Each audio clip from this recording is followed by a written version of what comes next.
पटना के SSP Manavjeet Singh Dhillon press conference कर रहे थे और बता रहे थे कि जो दो आतंकवादी पटना से पकड़ाए हैं वो लोग मदरसों से लड़कों को उठाकर बरगलाते थे, फिर उनको मोबिलाइज करते थे। और उसके बाद मानवजीत सिंह ढिल्लों कहते हैं कि ये लोग आरएसएस की शाखा की तरह काम कर रहे थे।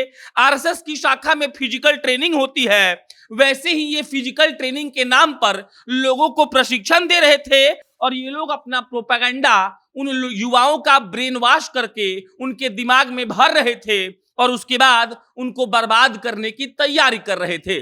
आरएसएस का नाम जैसे ही आया वैसे ही भाजपा एक्टिव हो गई और उसके बाद मानवजीत सिंह ढिल्लों की क्लास लग गई।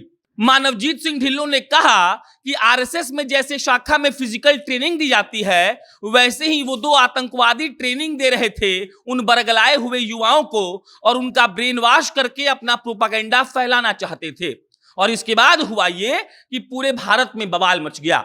अलग अलग जगहों से इस बात का रिएक्शन आने लगा कि मानवजीत सिंह ढिल्लों ने आखिर आरएसएस से उन आतंकवादियों की तुलना कैसे कर दी। उनको कहा गया कि वो मानसिक रूप से दिवालिया हो चुके हैं और अब ऐसा है कि 48 घंटे के भीतर उनको ये जवाब देना है कि आखिर उन्होंने आरएसएस का नाम कैसे मेंशन किया।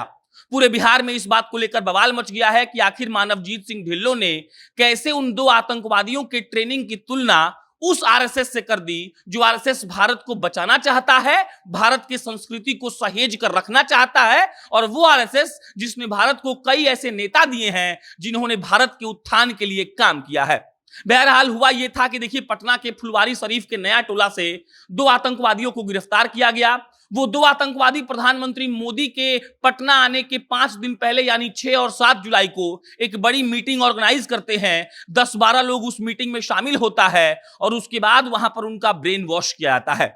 खबर यह भी चल रही है कि उन दो आतंकवादियों का मंसूबा यह था कि 2047 से पहले कैसे भी भारत को इस्लामिक राष्ट्र बनाना है।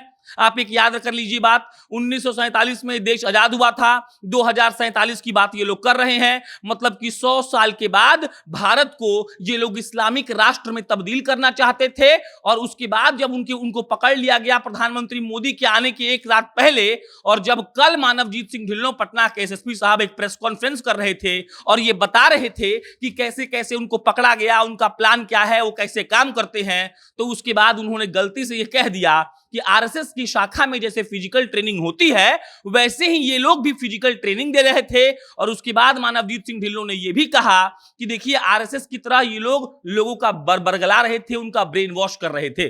और इसके बाद ऐसा बवाल मचा कि अब लगातार इस बात की आवाज उठ रही है कि पटना के एसएसपी मानवजीत सिंह ढिल्लों को बर्खास्त की जानी चाहिए। यह भी कहा जा रहा है कि पटना के एसएसपी ने आखिर एक देशभक्त संस्था की तुलना कैसे आतंकवादियों से कर दी।